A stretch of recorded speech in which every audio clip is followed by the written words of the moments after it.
And we're going to get to that right now. This segment is brought to you by Epicor. Every team knows the value of hard work, of taking pride in what you build, in practicing every detail to get the best results, but no one player, no matter how amazing, can do it all alone. Working together makes getting the win easier, and at Epicor, the all-stars are the hardworking manufacturers and distributors who create and deliver the things we all need, from aerospace to electrical to medical devices, from small businesses with big dreams to growing enterprises with global vision.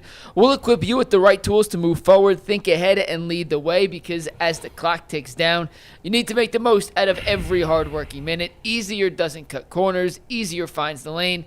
Discover your success at easierwithepicor.com. So the news of Emmanuel Clase broke. You guys were on the air yesterday, right? It was the very end of the show, yes. Very end of the show. So here's the latest that we have. If you want even more detail, go back and watch the Ultimate Guardian show that Zach and I did this morning. We did 55 minutes from 8 to 8:55. So here's the latest of what we know. Emmanuel Clase has been suspended through at least August 31st with pay. They are investigating him for some sort of gambling infraction.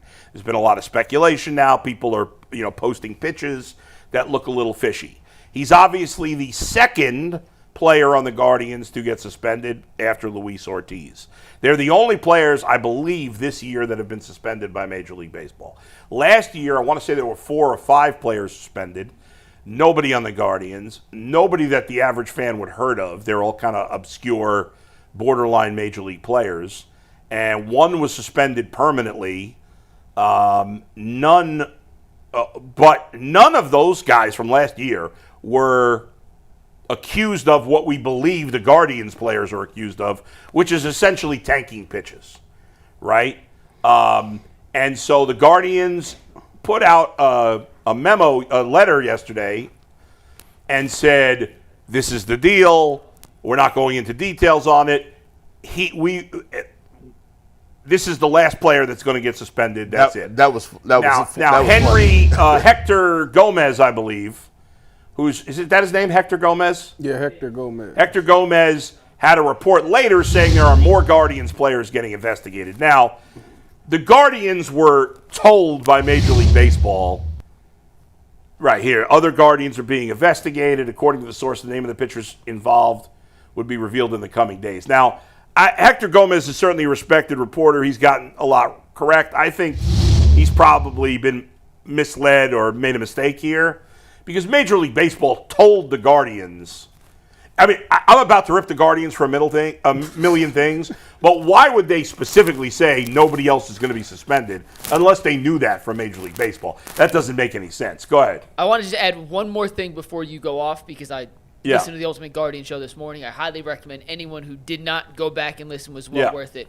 But shout out to, this is on Twitter, which has become less and less reliable, what it used to be, and more and more, AI farce stuff. Yeah. Sometimes it does provide some really good context. And StatCast and Pitching Ninja went through and looked at every first pitch that Emmanuel Clase threw in an inning this season. And just a couple numbers I want to show you guys, which doesn't convict anyone, but it just adds a little context to the discussion we're about to have. So this season, there have been 22 pitches Emmanuel Clase has thrown with nobody on base and a 0-0 count. So 22 times, no outs, a 0-0 count. That's weird. 11 of those 22 pitches were deemed uncompetitive, meaning nowhere near the strike zone. Right. Nothing that was even in a StatCast. When you see the strike zone, it would have been out. Fangraphs tracks waste pitches, which all pitchers have waste pitches. You're up 0-2, you want to get him to chase, you throw one deliberately way out of the zone. But he doesn't throw a lot of those.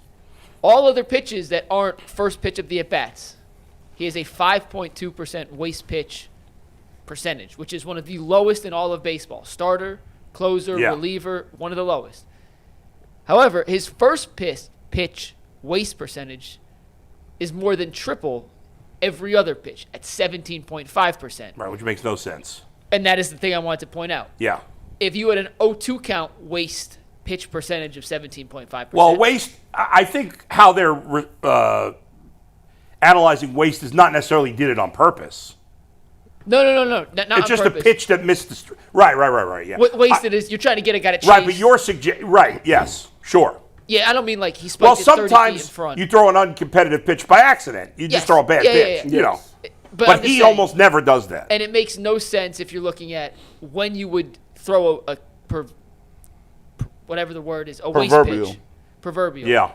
It wouldn't be on an 0-0 Ever. count. Never. You wouldn't waste a pitch on an 0-0 count. So that Not on number being purpose. significantly higher than all other pitches And raised a little bit of red Yeah. flag. So and the fact that you can only bet on his first pitch. right. When that pitcher comes out for that inning, the first pitch is going to be a ball strike. All right. So like when you can't bet on like I don't think you could bet on like second and third pitch. It's literally just the first. And you would know you and Dustin know all the listen. Don't do that. Don't do that. Parlay time is like you I'm can't gonna be a bean. I done got that right a couple of times where I was like, you know, he gonna probably throw a ball and This put is- something down and got the ball like that. It is that. Before I let you get into the game, Yeah. before you get into that, it is crazy work that somebody is literally betting on this stuff. That's fool. insane. I agree. It's insane. I agree. There's actually action on. I know it's not on anything. It's like, yo, it's the sun coming up tomorrow. I don't think so. The part I don't understand is who is the person that keeps getting flagged? What are they putting down on this bet that keeps getting it flagged? Well, and the thing is, Like, I'm saying though, even let's say I'm not saying they're guilty or not, but let's say that they, in this case, they did tell their friend, Yeah. I'm gonna throw a ball. Yeah. What is the dude going out there and putting $20,000 Well, you on can't- it? first of all, Like, what the heck is he doing? I don't know the exact numbers, but you can't when it comes to bets like that, or like some of the Super Bowl stuff, Prop like bets. the Gatorade, things like that. Low can't- limits. You can't bet that much on those things, so nobody can be making any kind. Imagine these guys have thrown away their career for maybe a couple I'm $100 or about to look. $1,000. It's just unbelievable to me. But before I go on, go ahead. Why don't you guys get your thoughts out?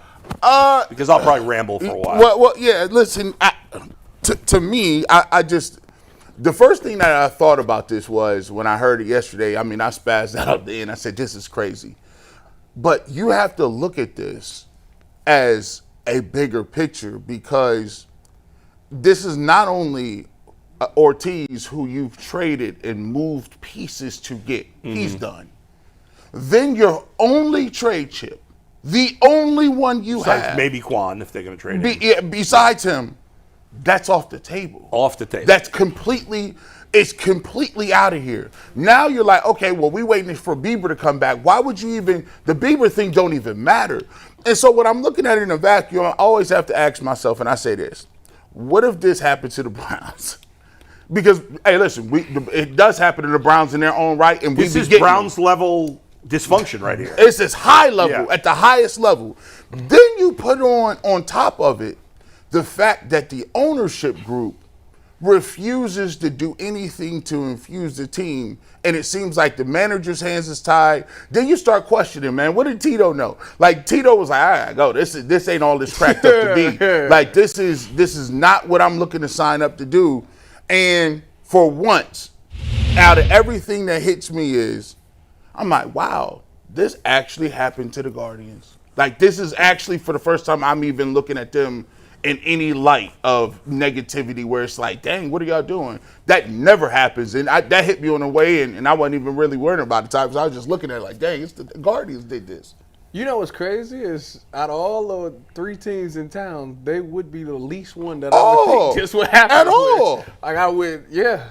So that is kind of shocking. I never even sat there and thought about it like that. But I mean, when I seen it, I was just like, it's sad. Like this is, for me, being a former athlete,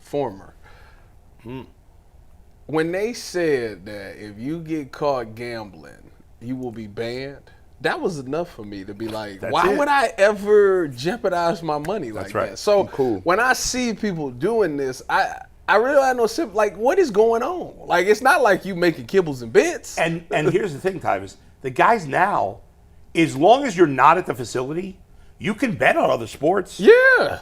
They even lenient with They it. can go to their house, bet on tennis, bet on basketball, bet Football. on hockey, football, soccer, whatever. It's not like if you have a gambling fix or problem, you don't have other avenues. I just think that in these cases, Like, I don't know if they trying to be good friends or if they got caught up in some If stuff. they getting extorted? Yeah, cause That's where my mind goes. There's no way that I'm about to put my life on the line for you. Even if you my boy, like, you need some bread, I'll throw you a couple thousand. Like, I got you, bro. Like, but like, for them to go out there and do this, like, to me, it's like they done got roped up into something that they ain't supposed to be in. Can I just throw because I was like, let me see where I could give them plausible deniability.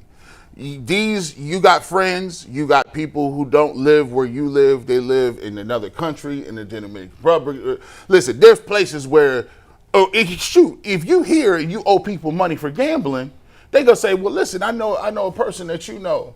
So what we need is some information for you, dog. Like we need a little something, and then at that point, it's like, okay, well, you owe so much money that it's like, okay, well, I got to figure something out. And by the way, it's just not baseball. I mean, this is basketball, dudes. This is now being a thing where it's just not, well, baseball. Yeah, we saw it in basketball. And it's good. Listen, we got independent operations checking these things. And they've been on top of it so far as we know. And hopefully it'll be a lesson to other players not to do this. Now go get them. I always remember when I was at Ohio State, we had this dude who was a former mob guy. And he was talking about how he came to y'all's camp too. Yeah, he talked to the whole university, right? Like all the student athletes. He came. This dude be making. And he was basically he was saying like, yeah, man. Back when I was in the mob and all those things, like it was times we got with athletes and said, you owe this type of money. All right, this is what you gonna do. You play wide receiver or you play running back. When they give you that ball, you putting it on the ground. Or when they throw you that ball, you're going to drop that first pass. Like, it's those type of things. So when I see that, like these type of things happening now, it makes me be like, they get into it with them people. Yeah. Before we unleash you, Bull, and everything, I showed you guys the stats a second ago.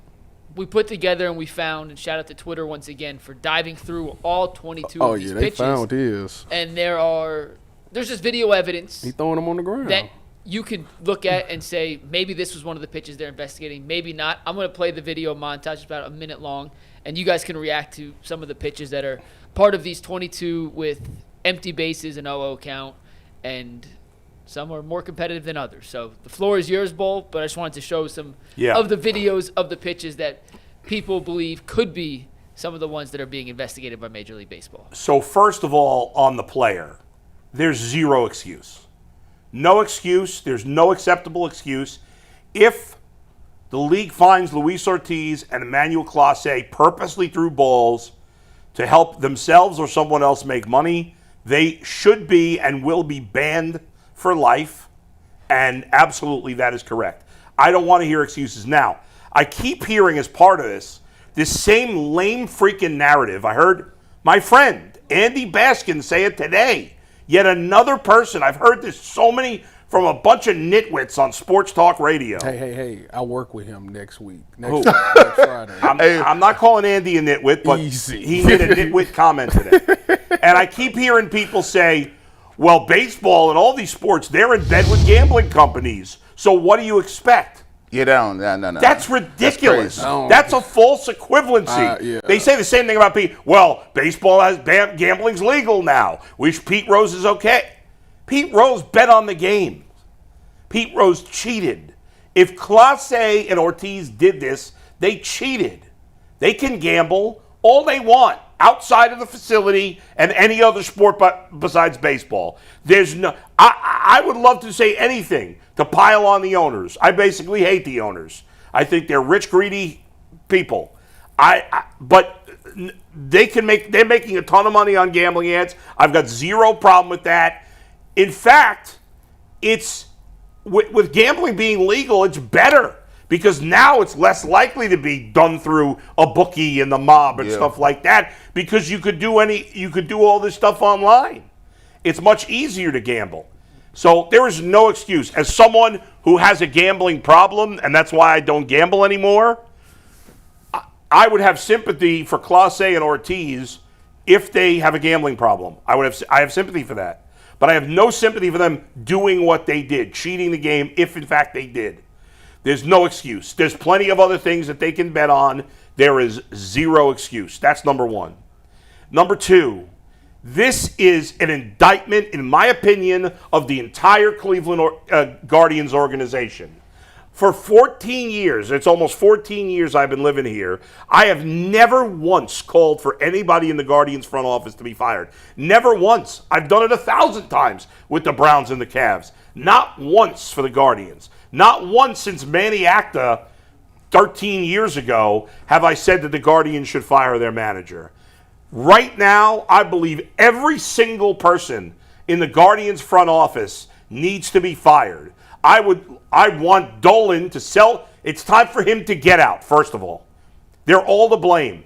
I think what has happened, and Zach and I talked about this morning, it's been so hard over the years when things don't go right for the Guardians to pinpoint who to blame. Is it the owner? Is it the front office? Is it the manager? Is it the players? It no longer matters. It's now everybody, okay? So everybody's going to feel my wrath here. First of all, I can't control the situation. I can't control any of these situations. But the owner's a disgrace. Why have we not heard from the owner? He's had 2 of his players in the last 6 weeks suspended for gambling involvement. They might have cheated. We haven't heard a single word from the owner. Anybody? Has anybody? Have I missed it? Nothing. There's no accountability. And that's the case in this organization, and it has been for years. They almost never hire anybody from without of the organization. They have not added a lead member of the front office that was somebody from out of the organization in decades. They had a chance to redo their hitting infrastructure. They again stayed within the organization, and it has continued to be a massive failure. And think about this. You have now had, in roughly the last 5-6 years, 2 absolutely major scandals involving the Guardians organization. This is the second with Ortiz and Clase, 2 players who were potentially cheating. But the first kind of got brushed under the rug because the news kind of broke around COVID, and there was obviously other important things. But remember, former Guardians pitching coach Mickey Callaway was suspended. He was fired by the Mets, even though it happened in Cleveland, for sexually inappropriate behavior. He's basically a pariah in baseball now. That scandal happened here. The Mets were kind of ripped for it because he was the manager of the Mets at the time. But all that happened here, okay? That's 2 massive scandals. And who was here? Dolan was here. Antonetti was here. Chernoff was here. This hurts me. I know Mike Chernoff. I don't know him personally that well. I know his dad. I worked for his dad. It gives me no pleasure to say that he should be fired at all. I feel really, there's part of me that feels bad saying it, but I got to do my job. And this whole organization right now is rotten to the core. It's going to be the 3rd time in 5 years they don't make the playoffs. The 2 years they did were surprisingly good seasons, and I give a level of credit to the front office for that. But at the end, they did nothing to follow up and improve teams that had surprisingly good seasons, and they won twice in unsustainable ways and did nothing to improve it. That's on the field. Off the field, 2 scandals. They're not getting a pass for this shit. I'm not having it. There's no more passes being handed to this Guardians organization. I want to see Dolan sell it. We've been hearing about David Blitzer for 6 freaking years. The owner hasn't spent shit on this team. Get David Blitzer in here. I want him to own the team. The entire front office has to be blown out. I said that already. I don't think Stephen Vogt really necessarily deserves to be fired, but you got no choice. If you blow out the whole front office, you blow him out too. They have to completely start over. That's wild. Completely start over. And they're not going to do any of it, guys. No. There is not at all. Zero accountability in this organization. Zero. You know, Zach brought up this point earlier today. He's right. With the Browns for years, it's kind of, to Jimmy's credit, it doesn't seem to be the case right now, but forever, the Browns, you started a job with the Browns and it felt like you were on the hot seat the minute you started. Yep. And that's no good. But the Guardians are now just as bad in the opposite way. There is no accountability. Zero. Nobody goes to the principal office. Nobody is held to blame. Nobody's feet are ever held to the fire. They're okay just making the playoffs every other year. Status quo. They are happy with mediocrity, and that is unacceptable. They've gotten past the division round of the playoffs once in the last decade. That was last year, getting to the ALCS, where they got boat raced by the Yankees, and I know it was a great series. and they had a chance, but they blew it. I need simple water here for a second. Yeah, and simple water. That's what happens when you're behind the Browns. I asked the question. I said, listen, do you guys feel like you're compared to the other two teams in town? And they said, well, we don't feel like we should be compared to the other teams in towns. And I said, well, that's not realistic, because when you fighting for dollars, when somebody says, I want to go to a game, I want to buy a jersey, they got a limited pool of funds. It's either going to be for you, the Cavs, or the Browns. That's just the way entertainment works. And I'm glad you actually went that far, because to me, I've been saying this for a long time. We get to the point, it's almost like having children, and one of your children is the problem child, right?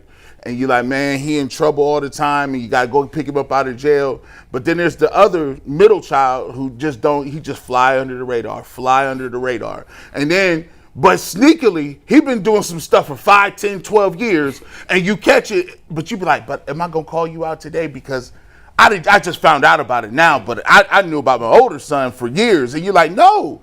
This dude is running a Ponzi scheme. He about to go to jail. Right. The feds is on him. What are you talking about? He going to jail for disorderly conduct. He was in the street being drunk. The feds is coming. This is why I forgot about Mickey Callaway. I forgot completely about that. Yeah. We all kind of blew it off because it's like, he's already gone. Who cares? Yes. You know? And there's just a lot of stuff like that in this organization. And why would anybody feel the need to take a chance, take a risk, push the chip? The Guardians haven't pushed their chips in the table in a decade, right? Look at the last week. The Royals and Guardians are before this Clase suspension, we're basically in the same spot. Yep. Round 500, neither team playing particularly well until, the Guardians obviously played better until these last couple of days for, 2 weeks. They have the same record, within half a game. The Royals have made 2 trades to improve over the last week. Not big trades, but they're hitting like the Guardians has been bad. They added 2 hitters. Yeah, not great players. One of them, Randall Grichuk, is really good against lefties. They got him yesterday. He hit his first home run for them, right, in the second game there. Now, again, neither one of the guys they got, him and Adam Frazier, are like huge additions.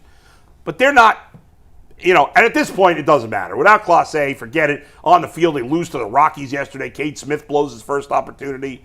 It's a disaster, and I don't think the Guardians should do any buying. They're not winning anything at this point. But the point is, the Royals are still giving it a shot. The Guardians haven't pushed their chips to the table since 2017. Okay? It's 8 years already. The front office gets paralyzed by their own fears, not of pressure from ownership, but their own fears of trading away a good prospect, because they did it a couple of times. So they sit on their hands. They had Daniel Espino. You could have gotten a player for him. He's now useless. You had George Valera. You could have gotten players for him. He's now useless. You have Chase DeLauder. Can't stay on the field. Travis Pizzana's been hurt and a disappointment in the minors so far. Rocchio's been a disaster. Arias has been a disaster. The list goes on and on. So both on the field and off the field, the Guardians, there's been the bad is now outweighing the good to me for the first time in over a decade, and that's why changes have to be made. But we know they won't.